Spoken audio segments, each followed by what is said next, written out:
दोस्तों आज की इस वीडियो में हम लोग दिल्ली डीएलएड एंट्रेंस एग्जाम के लिए साइंस के मोस्ट इंपॉर्टेंट 40 क्वेश्चंस करने वाले हैं। और गाइस आप लोग चेक कीजिएगा 40 में से कितने क्वेश्चंस का आंसर सही कर पाए आज के टेस्ट में, कमेंट बॉक्स में जरूर बताइएगा। और गाइस ऐसे स्टूडेंट जो आज के टेस्ट में 40 में से 35 क्वेश्चंस का आंसर सही करता है उनके एंट्रेंस एग्जाम में काफी अच्छे मार्क्स आने वाले हैं, लिख लीजिएगा इस बात को। चलिए दोस्तों स्टार्ट करते हैं। फर्स्ट क्वेश्चन, मानव शरीर में जल की मात्रा कितने परसेंट होती है?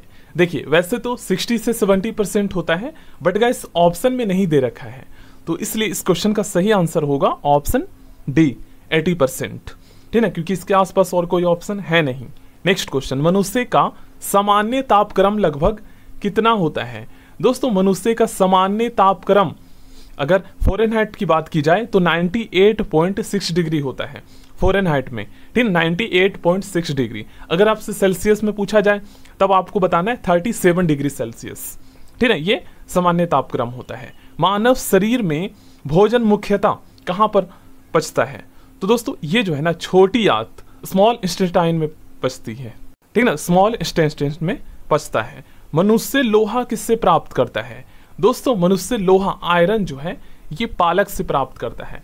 अब ये जो लोहा होता है दोस्तों ये एक प्रोटीन होता है, ठीक है ना, आई होप आप लोग समझे होंगे। मानव शरीर में सबसे प्रचुर मतलब सबसे अधिक मात्रा में पाए जाने वाला तत्व कौन सा है? दोस्तों तत्व पूछा गया है, तो इस क्वेश्चन का सही आंसर हो जाएगा हमारा option D oxygen. Option D oxygen. कुछ स्टूडेंट कार्बन लगाते हैं जो कि गलत है, ऑप्शन डी होगा, ठीक ना। नेक्स्ट क्वेश्चन करते हैं, किस पोषक तत्व का सर्वप्रथम मुंह में पाचन होता है? तो इस क्वेश्चन का सही आंसर होगा दोस्तों ऑप्शन बी कार्बोहाइड्रेट का, ठीक ना, कार्बोहाइड्रेट का। भोजन का पाचन निम्नलिखित में से किस अंग में प्रारंभ होता है? तो ये दोस्तों हमारे मुंह से ही स्टार्ट हो जाता है पचना, ठीक ना, भोजन का पाचन। ऑप्शन ए इसका सही आंसर होगा।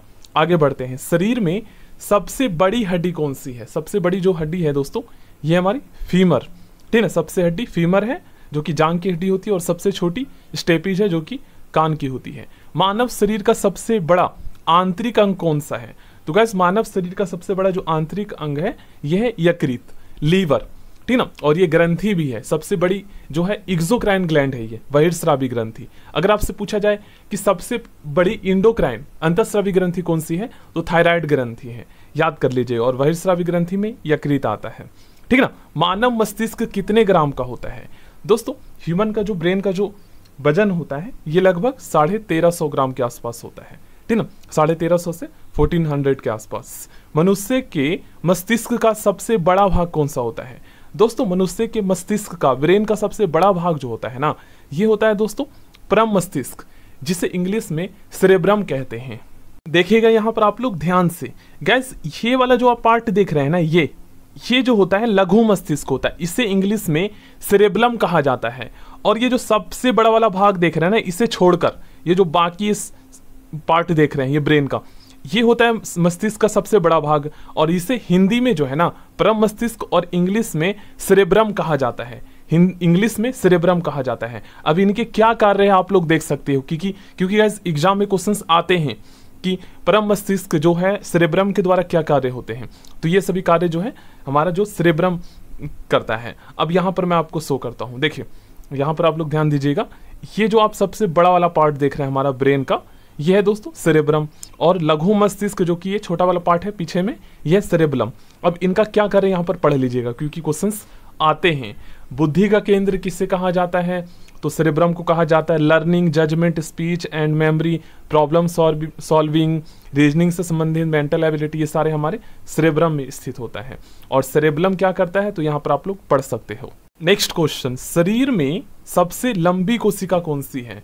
दोस्तों हमारे शरीर की जो सबसे लंबी कोशिका होती है यह आपको पता है न्यूरॉन होता है, जिसे तंत्रिका तंत्र भी कहते हैं, ठीक है, तंत्रिका कोशिका भी कहते हैं। ऑप्शन ए इसका सही आंसर होगा। शरीर की सबसे छोटी ग्रंथि, अब गैस देखो शरीर की वैसे सबसे छोटी जो ग्रंथि होती है ना ये होती है पीनियल ग्लैंड, ठीक ना। मस्तिष्क हमारे ब्रेन में 3 ग्रंथियां होती है, एक पिट्यूटरी होती है, दूसरा हाइपोथैलेमस और तीसरा दोस्तों पीनियल ग्रंथि होती है। बट ऑप्शन में आप लोग देखेंगे तो यहाँ पर पिट्यूटरी ग्रंथि दे रखा है, पिट्यूटरी ग्लैंड दे रखा है, जिससे मास्टर ग्रंथि भी कहा जाता है, ठीक ठीक ना।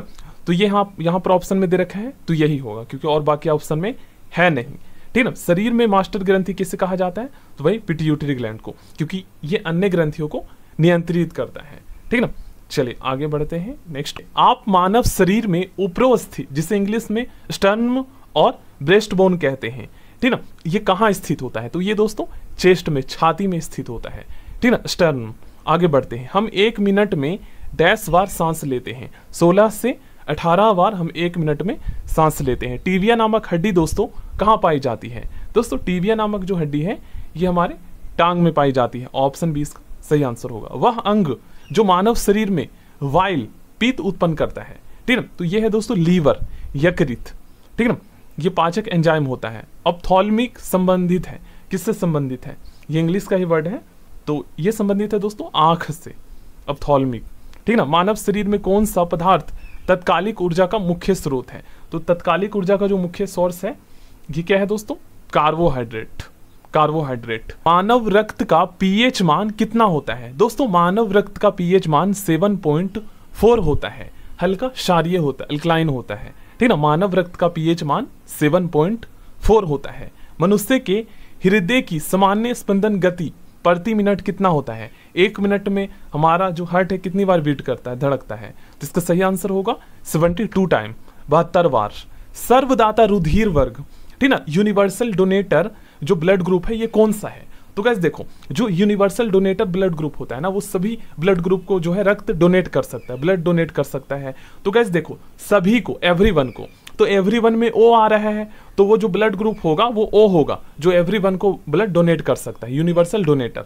तो इस ट्रिक से आप याद कर सकते हो, तो ये ब्लड ग्रुप ओ होगा, ठीक ना, ओ निगेटिव होता है। और जो सर्वग्राही है, जो सभी से रक्त एक्सेप्ट कर सकता है, रिसीव कर सकता है, यूनिवर्सल रिसीवर कह सकते हो या एक्सेप्टर कह सकते हो, तो ये होता है ए बी, ठीक ना, ए बी ब्लड ग्रुप, जो कि सभी से रक्त प्राप्त कर सकता है। यहाँ पर मैं एक बार शो करता हूँ, देखिए इसके माध्यम से आप लोग बहुत ही अच्छे से समझ सकते हैं।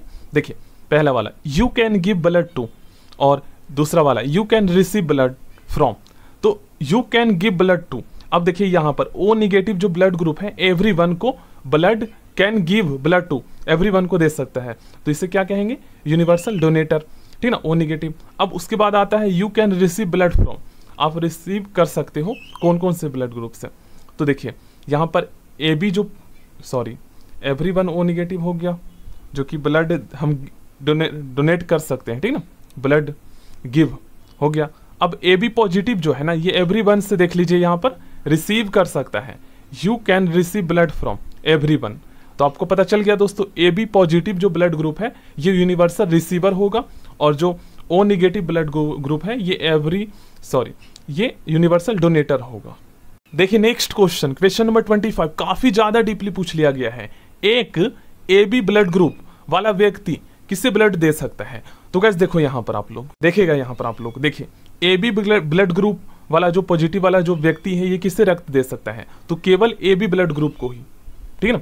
इस तरीके से इसका सही आंसर क्या हो जाएगा हमारा, केवल ए बी को, ठीक ना, ऑप्शन 20 का सही आंसर हो जाएगा। नेक्स्ट क्वेश्चन, ओ रक्त समूह वाले आदमी का रक्त किसे दिया जा सकता है, तो ओ यहाँ पर है। अब यहाँ पर अगर निगेटिव होता दोस्तों, देखिए ओ निगेटिव और ए बी पॉजिटिव ऐसा कुछ यहाँ पर लिखा हुआ नहीं है, तो इसमें थोड़ा सा हमें कंफ्यूजन है। अब ओ रक्त समूह है तो इसका मतलब हो सकता है ये यूनिवर्सल डोनेटर हो, तो इसका सही आंसर ऑप्शन डी हो जाएगा, सभी रक्त समूह को। यहाँ पर आप लोग देख सकते हो, देखिए यहाँ पर जो है ना ओ पॉजिटिव है वो, ठीक है, तो सभी को रक्त दे सकता है, ओ पॉजिटिव को भी, ए पॉजिटिव को भी, बी पॉजिटिव को भी, और ए बी पॉजिटिव को भी, यहाँ पर आप लोग देख सकते हो, ठीक ना, इसलिए सभी रक्त समूह को उपयुक्त। इसका सही आंसर ऑप्शन डी होगा। अगर निगेटिव होता तो फिर साइन लगा होता, ठीक है ना। मानव शरीर में रक्तचाप निम्नलिखित द्वारा नियंत्रित होता है, ब्लड प्रेशर कौन सी ग्रंथि के द्वारा नियंत्रित होता है, तो देख लेते हैं ऑप्शन में। यहाँ पर हम लोग देखिए इस ग्रंथि का नाम है दोस्तों एड्रीनल ग्लैंड, ठीक है ना, ऑप्शन ए इसका सही आंसर होगा। इसे इंग्लिश में हम जो है, सॉरी इंग्लिश में तो एड्रीनल ग्लैंड ही कहते हैं, हिंदी में दोस्तों इसे हम अधिवृक्क ग्रंथि कहते हैं, जो कि दोनों किडनी के ऊपर स्थित होता है। अगर आपसे पूछा जाए दोस्तों कि जो एड्रीनल ग्लैंड है ये कौन सा हार्मोन रिलीज करता है, तो ये एड्रेनालिन हार्मोन रिलीज करता है, ठीक ना। इंसुलिन की कमी के कारण होने वाला रोग कौन सा है, तो गैस इंसुलिन की कमी से आपको पता है डायबिटीज होता है, ठीक ना। और इंसुलिन की इंजेक्शन जो है ये क्यों दिया जाता है, क्योंकि दोस्तों आपको पता है रक्त में जो है ना शर्करा की मात्रा बढ़ने से जो है रक्त में शर्करा की मात्रा को नियंत्रित करने के लिए इंसुलिन हार्मोन दिया जाता है। क्योंकि हमारा जो अग्नाशय ग्रंथि होता है ना, जब इसमें कुछ गड़बड़ी आता है तो ये इंसुलिन हार्मोन रिलीज करना बंद कर देता है या कम कर देता है, ठीक है। आगे बढ़ते हैं। मानव शरीर में क्रोमोसोम की संख्या कितनी होती है? अगर कुल बात की जाए तो 46 होता है, और पेयर में बात की जाए तो 23 जोड़े होते हैं। मानव यूरिन का पीएच मान कितना होता है? तो मानव यूरिन का जो पीएच मान होता है दोस्तों ये होता है 6। ऑप्शन सी इसका सही आंसर होगा। मानव शरीर की सबसे छोटी हड्डी कौन सी है? स्टेपिस। ऑप्शन बी इसका सही आंसर होगा। मानव शरीर का सामान्य तापक्रम अगर डिग्री की बात की जाए तो आपको बताना है 37 डिग्री। अगर फ़ारेनहाइट की बात की जाए तो 98.6 डिग्री फ़ारेनहाइट, यहाँ पर एफ होना चाहिए था, ठीक ना। अगर फ़ारेनहाइट में ऑप्शन होता तब। बाकी आगे बढ़ते हैं। इंसुलिन स्रावित होती है कौन सी ग्रंथि जो इंसुलिन रिलीज करता है? तो जो हमारा मिक्स ग्लैंड होता है ना, अग्नाशय ग्रंथि, जिसे इंग्लिश में पेनक्रियाज कहते हैं, यही जो है इंसुलिन हार्मोन रिलीज करता है। अगर दोस्तों पेनक्रियाज इंसुलिन हार्मोन रिलीज करना बंद कर देता है तो ऐसे में वो जो व्यक्ति है ना, वो किसका मतलब 90% संभावना है कि वो व्यक्ति जो है डायबिटीज का शिकार हो जाएगा। क्योंकि इंसुलिन जो है रक्त में शर्करा की मात्रा को नियंत्रित करता है, और जब इंसुलिन ही रिलीज करना बंद हो जाएगा अग्नाशय ग्रंथि के द्वारा तो ऐसे में उसके रक्त में शर्करा की मात्रा बढ़ जाएगी, फिर ऊपर से उसे इंसुलिन का इंजेक्शन लेना पड़ेगा, ठीक ना। लाल रक्त कण का निर्माण होता है कहाँ होता है? तो रेड ब्लड सेल्स का जो निर्माण होता है दोस्तों ये बोन मैरो में होता है, अस्थि मज्जा में होता है, ठीक ना, याद कर लीजिएगा। चलिए आगे बढ़ते हैं। Question number 35। एक वयस्क, ठीक ना, एडल्ट मनुष्य में रक्त की औसत मात्रा कितनी होती है? तो एक एडल्ट जो ह्यूमन है इसमें रक्त की जो औसत मात्रा है ये 5 से 6 लीटर होती है। लाल रक्त का आकार कैसा होता है? तो लाल रक्त का जो आकार है ये गोलाकार होता है, ठीक ना, गोलाकार होता है। Next question. मनुष्य का सामान्य रक्तचाप कितना होता है? Blood pressure.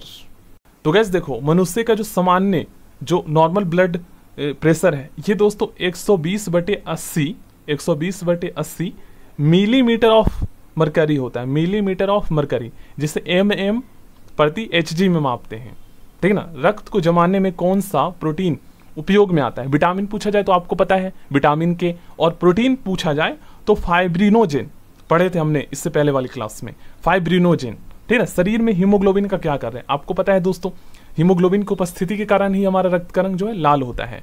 और लाल किसे कहते हैं? आरबीसी को ही हम लाल रक्त कण कहते हैं। और ये क्या कार्य करता है हमारे शरीर में? मतलब शुद्ध ऑक्सीजन शरीर के विभिन्न भागों में पहुंचाने का कार्य करता है, ऑक्सीजन का परिवहन करता है, ठीक ना। और जो WBC होता है वो जीवाणुओं का नाश करता है, ठीक ना। आगे बढ़ते हैं। हीमोग्लोबिन में उपस्थित होता है दोस्तों, हीमोग्लोबिन में आयरन उपस्थित होता है। अब आयरन क्या है? तो ये लौह युक्त प्रोटीन होता है, ठीक ना। समझ गए आप लोग? So thank you. Next video में मिलते हैं दोस्तों।